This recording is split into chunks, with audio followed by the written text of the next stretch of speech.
All right, so today I have a story to share with you from one of the most loved and revered Sufi mystics, Rumi. We often find his quotes all over the internet and books. But this is a story I came across a while ago, and it stayed with me. And I have gone back over and over and over again to find the nuggets of these treasures that are so skillfully concealed within his metaphors and his words. The name of this story or poem is Who Do You Marry?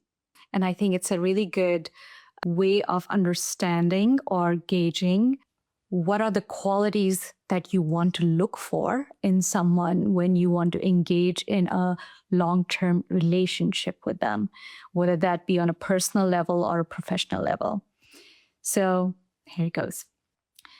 A certain young man was asking around, I'm looking for a wise person that can help me resolve a dilemma. A bystander said, there is no one with greater wisdom in our town except that man over there playing with the children, the one that's riding the stick horse. He has a keen, fiery insight and vast dignity, like the night sky. But he conceals it in the madness of a child's play. The young seeker approached the playful group. Dear Father, you who have become as a child, please help me resolve a problem. Go away, the old man said. This is not a day for secrets. I'm going to pause here. Can you decipher any clues that have already been delivered in these short stanzas? The young man, all of us, always seeking to resolve a dilemma. The old man with a keen, fiery insight and vast dignity like the night sky. Who is that? The universe, the universal wisdom that is in and around all of us. And anytime we are in a dilemma, we are seeking to tap it, right? There you go, higher self. And I find there is such skilled observance that Rumi had over here about this old wise man, but who conceals his wisdom within the madness of a child's play. You know, when Shakespeare said that the whole world is a stage and we are all characters in a play, he wasn't too far off from what Krishna represented or Guru Nanak is espousing. Right? So in this world today, there's a big debate about, is this universe, the higher self, is it a serious and judgmental God, universe, or is it a benevolent and neutral God, right? And there's big philosophical discussions about this. But from my experience, I find that we perceive God, the universe, in reflection to where we are in our consciousness growth, in our own spiritual growth.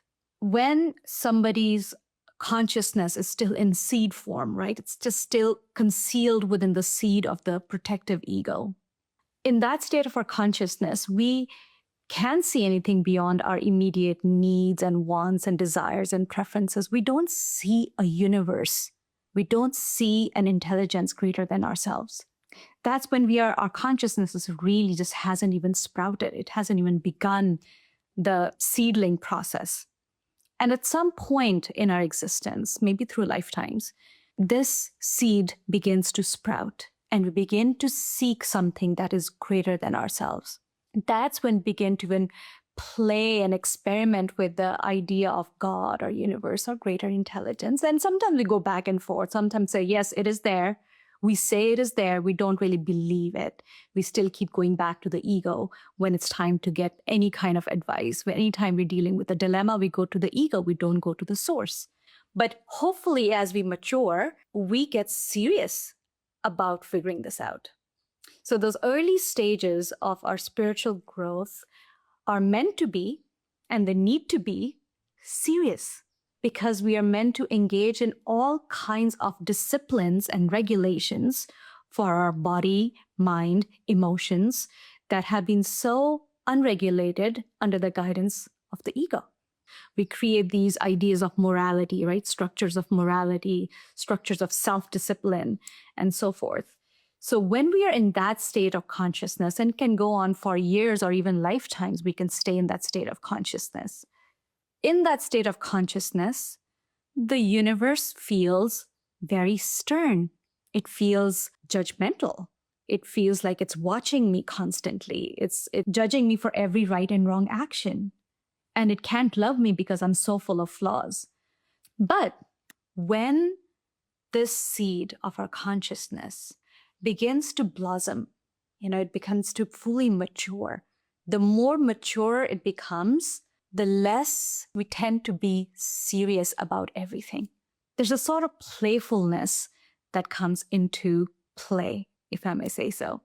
Those rigid boundaries begin to soften because we are starting to understand and master the play of existence. Once we've understood existence, we don't need to be that serious about it. We find that we can take very complex paradoxes and begin to present it in a very simple way. And that is what I think Rumi is so skilled at here. So he's brought all these stages together and revealed that wisdom that has been gained by someone through self-work, yes, that's what that's the idea of old man. It takes years and years and years to get to that place. But once it does, you become playful like a child. Going back to the story. Let me repeat the last few lines again, just so we have continuity. The young seeker approached the playful group.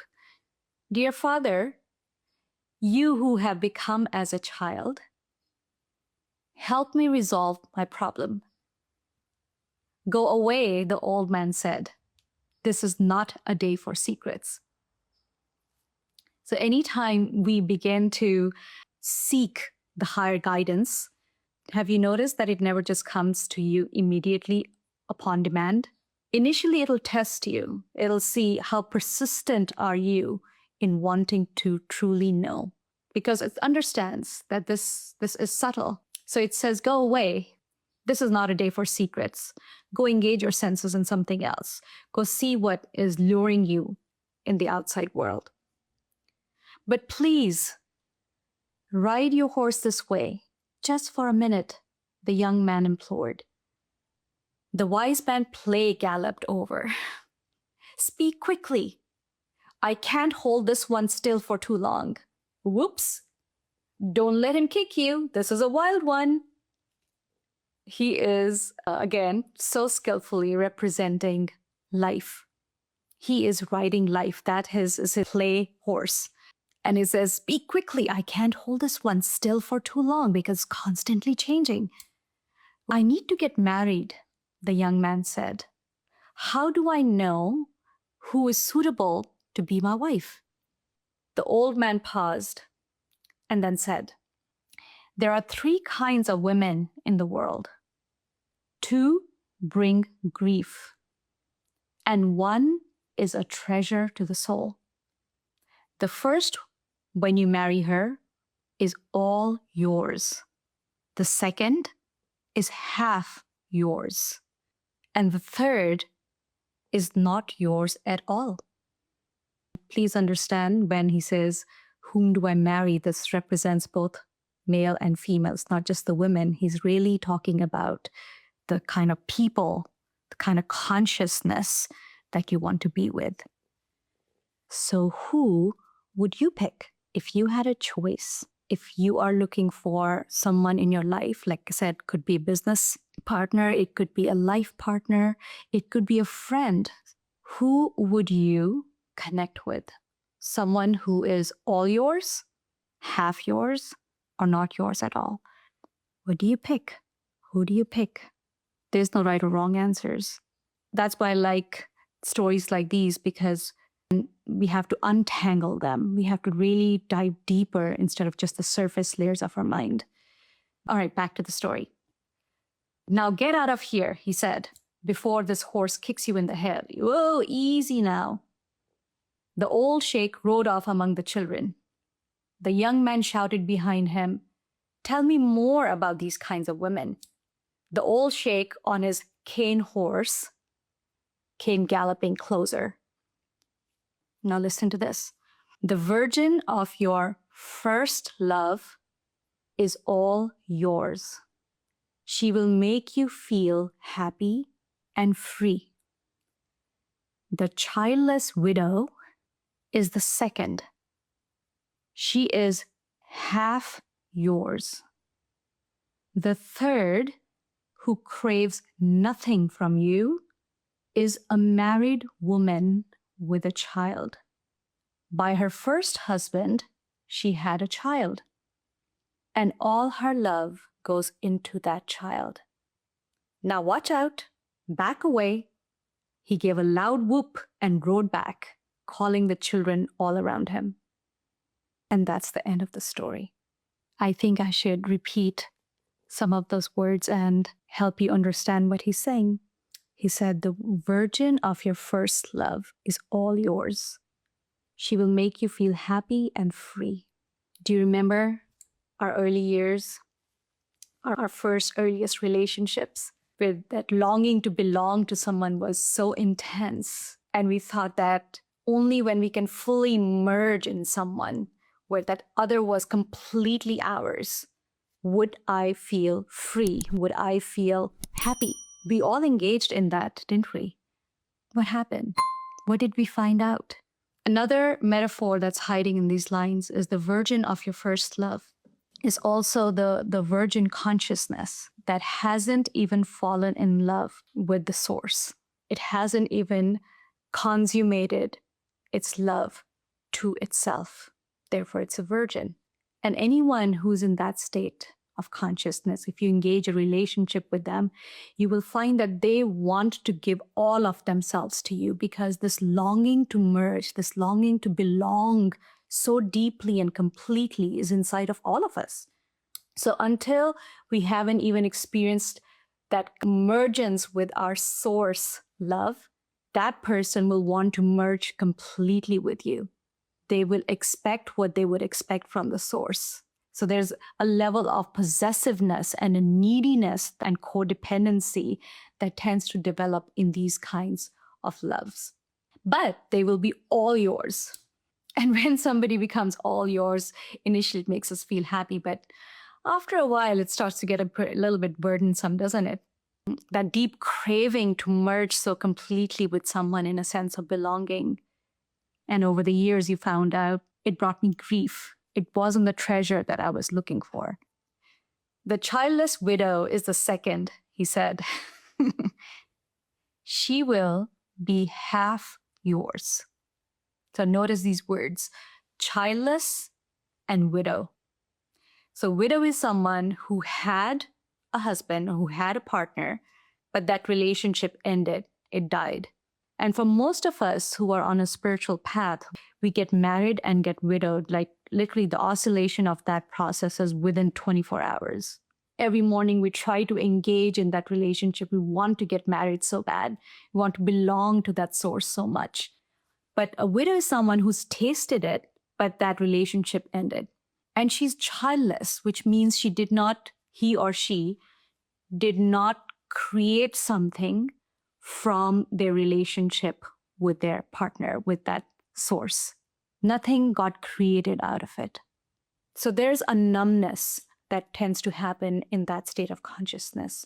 And you will find a lot of people think that I need to go rescue somebody like that. So let me be in a relationship with that. Again, a lot of us have gone through the need to rescue someone in that state where they're neither theirs nor do they belong to the source, but there's a numbness in them. And somehow we think we can awaken that love in their heart, and we find that we can't. And because it's childless, nothing has been created within them, nothing has been held from that source, that seed hasn't that blossomed within them. That stoicness, that numbness creates depression. And that depression wants to pull the other with them. And that's why he said, the second one will also bring you grief, not joy. The third, he said, who craves nothing from you is a married woman with a child. It's married. It is constantly in a love relationship with the source. It is married to the source. It's found its beloved. And not has it only found its beloved, he or she has produced something in this world, has created something in this world out of that love. And because that creation is there, their heart, their soul, and their life force is engaged in that creation, in protecting that creation, in nurturing that creation constantly. Thus the line, by her first husband, she has a child, and all her love goes into that child. So anyone you meet who is in connection with the source to that degree, has a relationship with the source to that degree, and they have created something from their heart, from their passion in this world. It doesn't all have to be spiritual. Everything in creation is the universe's creation, right? But you will feel their heart in it. You will feel their passion in it. If you find somebody like that, you will find that they really don't need much from you or anything at all, but they enjoy being with you. Thus he said, the third craves nothing from you because it is receiving everything that it truly needs from its relationship, from its beloved, and that life force that is feeding, nurturing that child, that creation, also feeds them back. They are receiving everything they need. That person will be a treasure to your life. Now watch out, he says, back away, gives a loud whoop, and rode back to play back with the children. So, my dear ones, I offered you something to sit with. You will find that your ego will struggle with this, and that's okay. But the truth remains the truth. Receive it from someone who has the wisdom of the vast sky, but it's playfully rejoicing in it. Also knowing that in that playful rejoicing, there is no right or wrong. We can only receive these nuggets of wisdom from here and there. And then we can playfully experiment with them. And if you find that it is time for you to make corrections somewhere, even do that playfully. Gallop on the make-believe horse of your life. I hope you have a beautiful, blessed day and even blessed week. Until next time.